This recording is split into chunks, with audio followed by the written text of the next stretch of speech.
Hello everyone. आज की हमारी जो वीडियो है वो 12th क्लास के लिए होगी और मैं आशा करता हूँ कि आप सब ठीक होंगे। हमने जो 12th क्लास में जो टॉपिक चला रखा है वो है चैप्टर नंबर 7 और टॉपिक का नाम है तृतीय क्रियाकलाप। इसके अंदर हमने तृतीय क्रियाकलाप के हम प्रकार पढ़ रहे थे, जिसमें हमने व्यापार और वाणिज्य के बारे में पढ़ लिया था। उसका जो दूसरा प्रकार है वो परिवहन है और तीसरा संचार सेवाएं हैं। तो अब हम जो शुरू करने वाले हैं वो है परिवहन और उसके बाद संचार सेवा इसके अंदर पढ़ेंगे भाई। तो देखिए परिवहन क्या होता है। सबसे पहले देख, बिल्कुल आसान है ये, आप लोगों को इनकी डेफिनेशन पता होती है और यहाँ पर बस इनके बारे में यही जानना है हमें।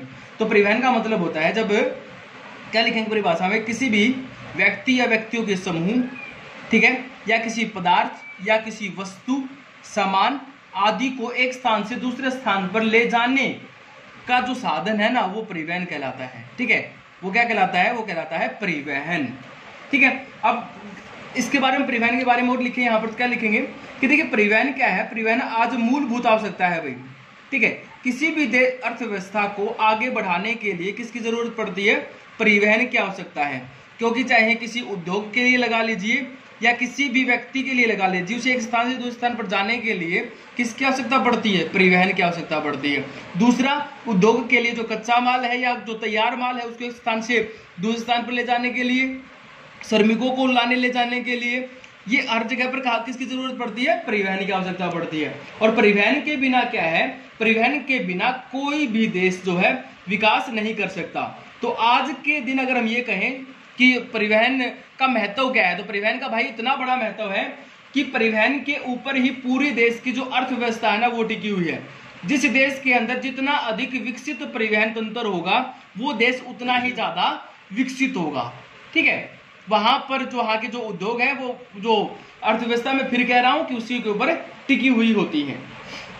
यह आइडिया आप अपने जिस क्षेत्र में रहते हैं वहां पर देख लीजिए। अगर आपके क्षेत्र के अंदर भी परिवहन की सुविधाएं नहीं आई है तो अब क्या होगा? वो क्षेत्र अभी इतना डेवलप नहीं मिलेगा। ठीक है, अब आगे बात कर लेते हैं परिवहन को किस प्रकार मापा जाता है। तो देखिए परिवहन मापने के उन्होंने 3 तरीके बताए। नंबर 1 है किलोमीटर के अंदर। ठीक है, किलोमीटर में मापते हैं। दूसरा, इसके अंदर जो समय दूरी होती है उसके अनुसार मापते हैं। ठीक है, और तीसरा आता है लागत। ठीक है, इनके हिसाब से मापते हैं लागत, दूरी। किलोमीटर का मतलब क्या होता है? जैसे एक स्थान है ये, ठीक है, एक ए से बी तक जाने के लिए यहां पर जो इसके बीच का जो डिस्टेंस होगा ना, मान लीजिए 5 किलोमीटर है, तो इसको क्या बोलेंगे?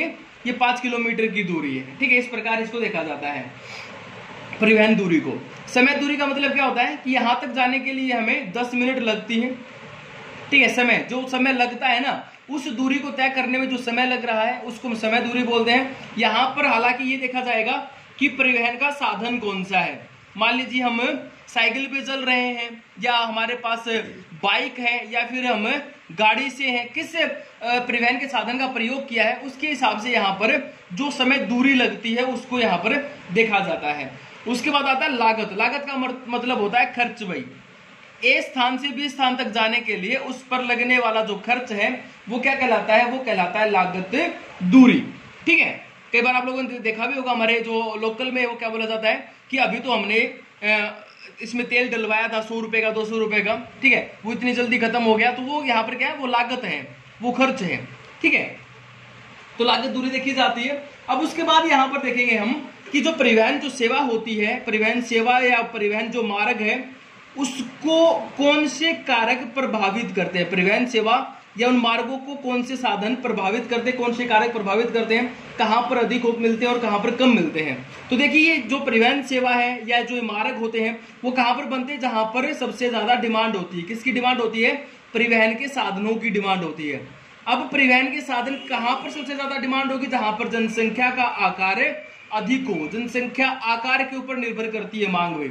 जनसंख्या ज्यादा होगी, लोग एक स्थान से दूसरे स्थान पर जाएंगे, ठीक है, या फिर उद्योग वहां पर लगे हों, तो उसके हिसाब से क्या होती है? उसके हिसाब से डिमांड बढ़नी शुरू हो जाती है, परिवहन की मांग बढ़नी शुरू हो जाती है। और वहीं पर परिवहन के जो साधन होते हैं, परिवहन जो सेवाएं होती हैं वो सबसे ज्यादा होती है। ठीक है, दूसरा यहां पर अगर हम देखें, दूसरा मांग क्या होगी? दूसरी है जैसे कच्चा माल हो गया। अगर मान लीजिए कहीं पर किसी उद्योग के अंदर प्रयोग होने वाला कच्चा माल अधिक है तो वहां पर भी परिवहन की सुविधा ज्यादा होती है। ठीक है, तो ये परिवहन की प्रभावित करने वाले कारक है भाई।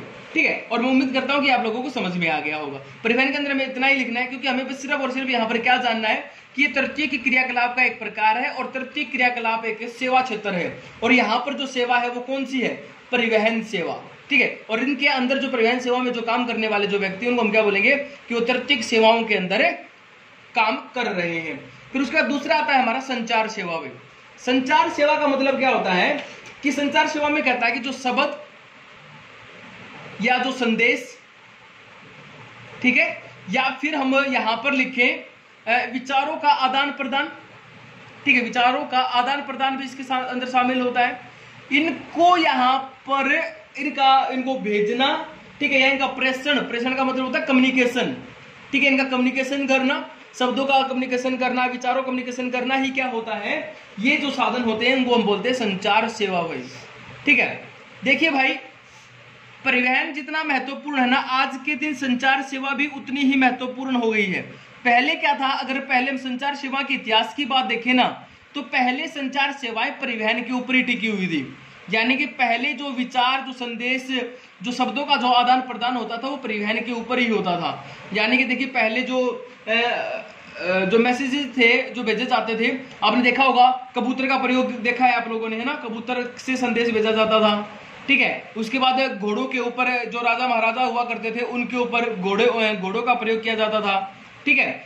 उसके बाद यहाँ पर अगर हम बात करें, जैसे ट्रेन के माध्यम से जो हमारी जो डाक होती है उनको भेजना, ठीक है, तो पहले इनका प्रयोग होता था। लेकिन आज क्या कह रहा है, आज जो संचार के जो साधन है उनको अब किसी परिवहन के साधन की आवश्यकता नहीं है, क्योंकि जब से सैटेलाइट का प्रयोग होना शुरू हुआ है, उपग्रह का प्रयोग शुरू हुआ है, जब से इंटरनेट जो फैसिलिटी आई है, उसके बाद ये परिवहन से अलग हो गया है संचार सेवा, ठीक है। और संचारों से ही क्या हो गया, परिवहन का नेटवर्क तो होना ही चाहिए, साथ में संचार का, कम्युनिकेशन का नेटवर्क भी होना चाहिए भाई, क्योंकि इससे ही क्या होता है, इससे ही जो बड़े बड़े जो उद्योग होते हैं उनके अंदर आपसी जो हम यहां पर लिखे संप्रेषण, जो कम्युनिकेशन है वो बना रहता है, ठीक है। हम यहां से संदेश भेजते हैं और तुरंत वो वहां पर पहुंच जाता है। ये तो आपने देखा होगा अपने मोबाइल से, ठीक है, इंटरनेट के माध्यम से, ठीक है। अब इसके अंदर जो यहां पर आता है वो क्या है, वो आता है दूरसंचार भाई। दूरसंचार के बारे में पढ़ते हैं। देखिए, दूरसंचार में क्या कहता है, जब से है ना ये इलेक्ट्रॉनिक टेक्नोलॉजी आई है हमारे पास, तब से दूरसंचार का प्रयोग होना शुरू हुआ है। यहां पर उन्होंने क्या कर दिया है, जो समय लगता था ना संदेश को भेजने में, अब वो समय क्या हो गया, वो समय खत्म हो गया है, ठीक है। इसके अंदर क्या है, जैसे मोबाइल है, ठीक है, मोबाइल इसी का है, दूरसंचार के अंदर ही आता है, ठीक है, जिससे संदेश पहुंचाना आसान हो गया है। इसमें हम जो टेलीग्राफ भेजते हैं, ठीक है, या फिर हम यहाँ पर जो मोर्स कोड, टेलेक्स, ठीक है, इसके अंदर ये सारी चीजें शामिल होती हैं भाई, ठीक है।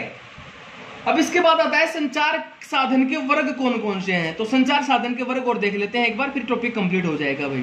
संचार साधन के वर्ग में के अंदर देखिए दो प्रकार का होता है, एक होता है व्यक्तिगत संचार तंत्र और दूसरा होता है जनसंचार भाई, ठीक है। देखिए, व्यक्तिगत का मतलब हो गया पर्सनली, पर्सनली का मतलब होता है आप किसी के पास पर्सनली मैसेज भेज रहे हो, ठीक है, आपने भेजा और उसने वो देख लिया, या उसने भेजा आपके पास आ गया वो, ठीक है, वो हमारा, जैसे हमने किसी के पास को डाक भेज दिया, ठीक है, तार यानी कि चिट्ठी लिख करके भेज रहे हैं, पर्सनली भेज रहे हैं। उसके बाद कंप्यूटर से संबंध होता है, जैसे हमें कोई मैसेज करते, ईमेल करते हैं, ठीक है, या हमने कोई व्हाट्सएप कोई मैसेज छोड़ दिया उसके पास, ठीक है, तो वो क्या होता है, वो उसका व्यक्तिगत है, एक व्यक्ति का दूसरे व्यक्ति तक पहुंचाया गया जो मैसेज होता है, उसमें व्यक्तिगत आएगा संचार साधन में। जनसंचार का मतलब होता है कि जो एक समय के साथ काफी लोगों तक पहुंच जाए, ठीक है। और उसके अंदर क्या क्या आता है, उसमें दो चीजें आएंगी, एक तो होता है प्रिंट मीडिया। प्रिंट मीडिया का मतलब होता है मुद्रण माध्यम, यानी कि जो लिखा जाता है, ठीक है, और जो पढ़ा जाता है। और दूसरा हो गया इलेक्ट्रॉनिक, ठीक है, इलेक्ट्रॉनिक इसके अंदर शामिल होगा भाई, ठीक है, इलेक्ट्रॉनिक।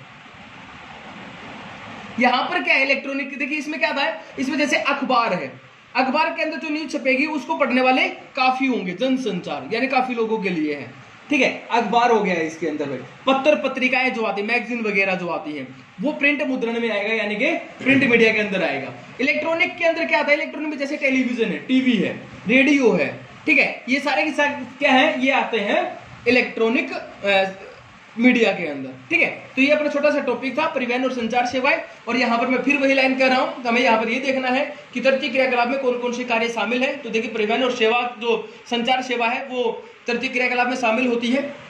ठीक है, और यहाँ पर काम करने वाले सारे व्यक्ति तृतीय क्रियाकलाप में शामिल हैं। Thank you.